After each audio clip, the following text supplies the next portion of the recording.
ဒီဘက် Premier League ရဲ့ပွဲစဉ်ဆက်ခွန်အစောဆုံးပွဲစဉ်ဖြစ် Newcastle နဲ့ Chelsea တင်တို့ထိပ်တိုက်ရင်ဆိုင်တွေ့ကြရမှာပါဒီဟာဒီခြေစွမ်းတည်ငြိမ်မှုမရှိဘဲရလက်ကောင်းဖို့ရုန်းကန်နေရတဲ့ Newcastle အသင်းဟာပြီးခဲ့တဲ့ဘက်ကလည်း Sunderland ကိုရှုံးနိမ့်ခဲ့ပါတယ် Premier League ဇယားရက်တည်မှုမှာလည်းရမှတ်စုစုပေါင်း22မှတ်နဲ့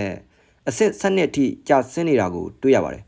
အီလန်ကာဝစ်ဆာဘော့တီမာတာတို့လိုတိုက်စစ်ပိုင်းမှာ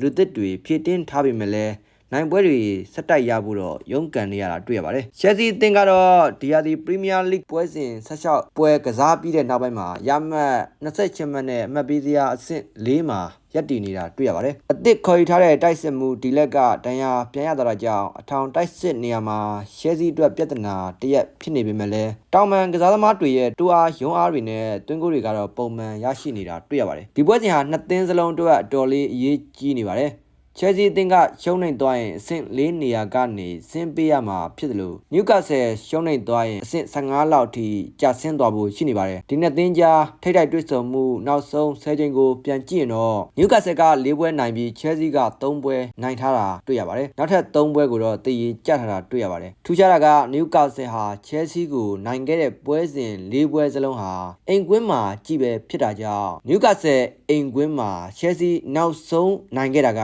2021ကဖြစ်ပါတယ်2021အောက်တိုဘာလကတည်းကနေပြီးတော့အခုချိန်ထိ Chelsea ဟာ Newcastle အိမ်ကွင်းမှာလုံးဝအနိုင်မရထားသေးတာတွေ့ရပါတယ်ထိပ်တိုက်တွေ့ဆုံမှုနောက်ဆုံး10ချိန်မှာ Newcastle က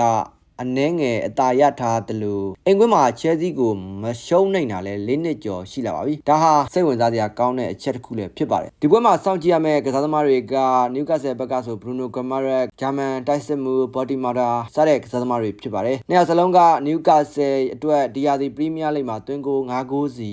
သွင်းယူထားတာတွေ့ရပါတယ် Chelsea ဘက်ကစောင့်ကြည့်ရမယ့်ကစားသမားတွေကတော့ Pedro Neto တို့ João Pedro တို့ဖြစ်ပါတယ် Pedro Neto ဟာဒီဟာဒီ Premier League ပွဲစဉ်တွေမှာ Chelsea အတွက်သွင်းကို9ဂိုးနဲ့ Chelsea ရဲ့ Premier League သွင်းကိုအများဆုံးသွင်းထားတဲ့ကစားသမားတစ်ယောက်လည်းဖြစ်ပါတယ် João Pedro ကတော့ Premier League မှာ Chelsea အတွက်4ဂိုးသွင်းပြီးတော့3ဂိုးဖန်တီးထားပါတယ်ဒါကသွင်းဂိုးချက်လက်တွေပေါ်မှာရှေ့ခံပြီးပြောတာဖြစ်ပါတယ်တူးချင်းဆွမ်းဆောင်ရည်တွေအရဆိုရင်တော့ Newcastle မှာရော Chelsea ဘက်မှာပါစိတ်လှုပ်ရှားစရာကောင်းပြီးစောင့်ကြည့်ကျင်စရာကစားသမားတွေအများပြားရှိနေတာတွေ့ရမှာပါပွဲစဉ်ကို Newcastle ကအားထားရတဲ့နောက်ခံလူ Baldino နောက် Stephen Boatman Darren Brand Trippier တို့အပြင်